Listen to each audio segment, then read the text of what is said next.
What's up, guys? It's Josh back with SobrietyWoD. If it's your first time, welcome. If it's not your first time, welcome back. Today we're talking about, or the title for today is Every Rep Counts. And you guys might be familiar with that idea. Just the idea that if we're in the sport of CrossFit, if we're counting repetitions, every one that you do is going to have an effect on your standing, your fitness, your score. Being in the open right now, if any of you guys are doing that, y'all know how weighty those last few reps can actually be when it comes to the scoreboard. And the idea that I was thinking about with it is just really just the idea that everything is significant. Everything has an impact, whether great or small. Some major things have major impacts, but for the majority of things, it's all the little things that add up. There's another colloquialism. The quote at the top is, "We are what we repeatedly do. Excellence then is not an act, but a habit." That's usually attributed to Aristotle. I just happened to find out that he didn't actually say that. This guy Will Durant said it, so that's why I threw that on there. But we know that. I mean, we hear about things like how the Grand Canyon was carved over thousands of years of water passing through. Things that when added up over and over and over have a significant impact, even though they seem like insignificant events at the time. So one of the things I like to think about in consideration of an activity is what would it be like if I did it 1,000 times or 10,000 times?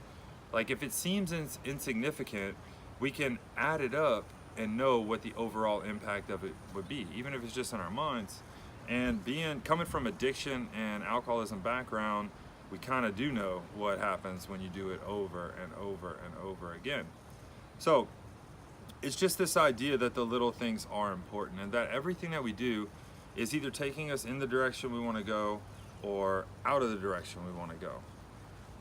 A lot of us have role models. We have people that we look up to or people we want to be like. And I know in my life, like, I'll see somebody that's really like inspiring or amazing, that I would like to be like. But all I really know about them is whatever those major things they've done, whatever they're known for, whatever I know them for.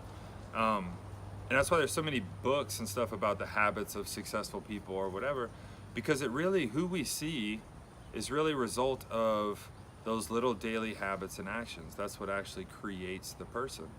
And so the idea is just that we don't, or that we are considerate of the little decisions that we make, or the little activities that we engage in, and understand that over time, they're gonna be meaningful.